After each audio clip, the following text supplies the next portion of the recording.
ডাল রানলি পরে ডালির সাথে আলু ভাজা, বেগুন ভাজা, পটল ভাজা, ডিম ভাজা এই সবই তো চলে। তা আজকে ভাবলাম যে বেগুনই ভাজবো, কিন্তু বেগুন একটু অন্যরকম স্টাইলই ভাজবো। তাই যে ডালির সাথে আজকে অন্যরকম স্টাইলই ভাজ দিছি। তা কী দিয়ে কিরাম করে ভাজবো তা সেটাই হলো আপনাদের সাথে শেয়ার করব। আর যদি আপনাদের কাছে ভালো লাগে তাহলে পরে আপনারাও একটু চেষ্টা করি দেখবেন খাইয়ে কিরাম লাগে। নমস্কার, সবাই কিরাম আছেন? আশা করি সবাই ভালো আছেন। তাই যে সেই বেগুনটা ভাজার জন্য আমি কিন্তু বড় বড় সাইজই দুখন বেগুন নিছি। আর এ কিন্তু ওই যে সেই চিকুন বেগুন, ওই যে কালা বেগুন, শয়লা বেগুন ওসবে কিন্তু কাজ হবি না নে, ওতে রামটা ভাজা যাবে না নে। তাই যে বড় বড় গোল বেগুন নিতে হবে। তাই যে নিয়ে নিছি দুটো বেগুন, তা কাটিয়ে নিয়ে আইছি কিন্তু আমি বটি দিই, কারণ ছুরি দিয়ে আমারও ছিল না, তাই তাড়াতাড়ি করে বটি দিয়ে কাটিয়ে নিয়ে আইছি। আর এই যে দুটো গিলাস সাথে করে নিয়ে আইছি, এই যে মদ দিতে বেগুনির ওই সাদা অংশটা বের করতে হবে, বুঝেছেন? তাই যে দুটো গিলাস নিয়ে আইছি বড় বেগুন কাটার জন্য। ওই যে বড় গিলাসটা, আর এই যে বেগুনির মুখ কাটার সময় তখন ওই ছোটো গিলাসটা লাগবে না, সেই জন্যই ছোটোটা নিয়ে আসি। তাই যে বড়োটা দিয়ে তো সব এই যে কিরাম করে দেখতেই পাচ্ছেন যে বের করে নিচ্ছি। আবার ওই ছুরি দিয়ে কুচা মেরে বেগুনির ওই সাদা অংশ বের করে নিচ্ছি। এই যে মুখটা কাটার জন্য এই ছোটো গিলাসটা নিয়ে আসি, ছুরি দিয়েও আই গোল গোল করে। তা আমার আবার ভয় লাগছিল যদি হাত কেটে যায়, সেই জন্যই ছুরি দিয়ে আর কাটার চেষ্টা করিনি। ওই গিলাস দিয়ে আমার কাছে মনে হচ্ছে যে তাড়াতাড়ি হয়ে গেছে। আর ওই ছুরি দিয়ে গোল গোল করে গুঁড়োই গুঁড়োই কাটা চাই, তো ওই গিলাস দিয়ে কিন্তু কাটতে ফাইন সুবিধা হয়েছে। তারপরে যে সাদা টক বের করে নিয়ে এই যে এখন কিন্তু কাটা শুরু করে দিচ্ছি। এই যে কুচি কুচি করে কাটে নিতে হবে, মানে যত কুচি করা যায়। তা আমি যেটুক যা পারিছি সেটুকটাই করেছি।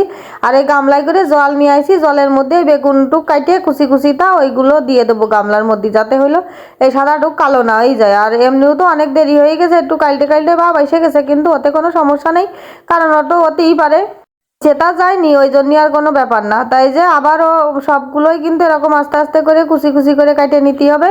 নিয়ে এদিকে তো আরও মশলাপাতি কাটার আছে, মানে পেঁয়াজ কুচি, ধনে পাতা কুচি এগুলো করতে হবে।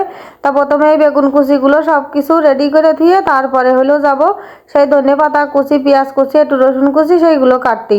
তা যাই হোক, এই যে বেগুন কাটা কিন্তু হয়ে গেছে কাটা। এখন একটু জল দিয়ে কষলায় দিয়ে দিচ্ছি, যাতে হলো কালো অংশটা একটু ডলা দিলে উঠে যায়। তাই দেখেন সাদা হয়ে গেছে। আর এদিকে এই যে সেই বেগুনির সেই খোসার অংশটুক, এই যে সেইটুকুলো এই যে গোল গোল একদম চুরির মতন হয়ে গেছে। চুরি তাই এত বড় বেগুন মনে আছে আমার হাতেও বড় হয়ে যাবে। দেখছেন কি সুন্দর হয়েছে। আর এতে হলো একটু হলুদ, লবণ আর একটু সামান্য একটুখানি চিনি দিয়ে মাখাই খানিকক্ষণ দিয়ে দিতে হবে। আর এদিকেই হলো তারপরে ওই মশলাগুলো রেডি করতে যাব।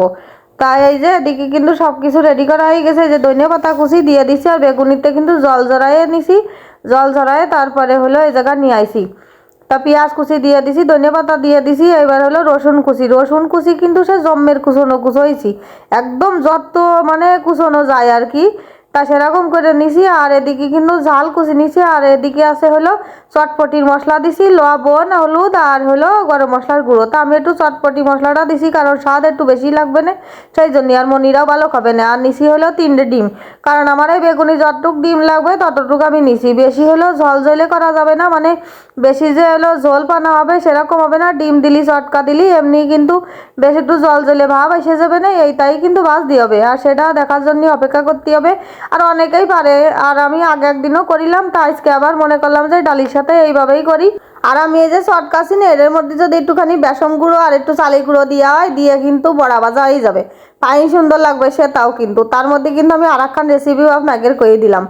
তা এই যে ভালো করে চটকায়ে বেশ খানিকক্ষণ রেখে দেবো। আর আজকে কিন্তু রাখার সময় নেই, রেখে দিলি পরে ভালো হয়। এই যে দেখেছেন কীরকম।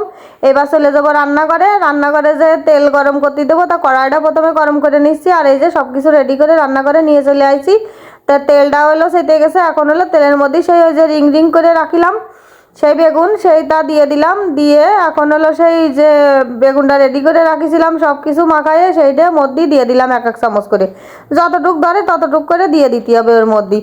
তা আমার আবার ওই নন স্টিকের কড়াই নেই, তো নন স্টিকের কড়াই হলে ভালো হয়। আমার হলো এই কড়াইতে একটু ঝামেলা হয়ে গেছে, কি কন দিনই কতি পারলি কন তো কমেন্ট করে শিগগির শিগগির কি ঝামেলা হয়ে গেছে দেখি কিরাম ধরতে পারেন।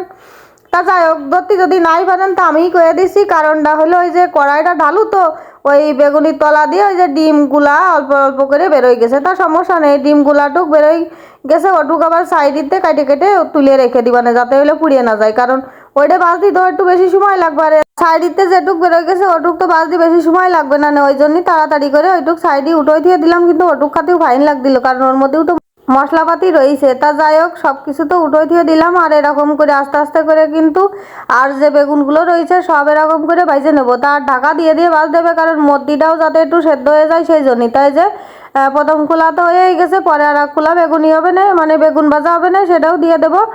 আর এদিকে কিন্তু সব খাতিলতি চলে আসছে, সবাইরে খাতি দেবো। আর এই যে আর এক খোলা দিয়ে দিলাম, তিনটে তিনটে করে দিচ্ছি, কারণ যদি বড় হইলো পাতানো কড়াই হয়, ওই যে নন স্টিকি কড়াই হয়, তালির পরে একবারে 4-5টা দেওয়া যায়। আর তালিয়ার তল দিয়ে সেই মানে বেগুনি তল দিয়ে ডিম বেরোয় না। তা যাই হোক, যে সব ভাইজে বুঝে নিয়ে আমি চলে আসছি ডাইনিং টেবিলে। আর দেখেছেন কি সুন্দর, আজকে কিন্তু আমার রুটির কথা মনে পড়তেছে, বুঝেছেন।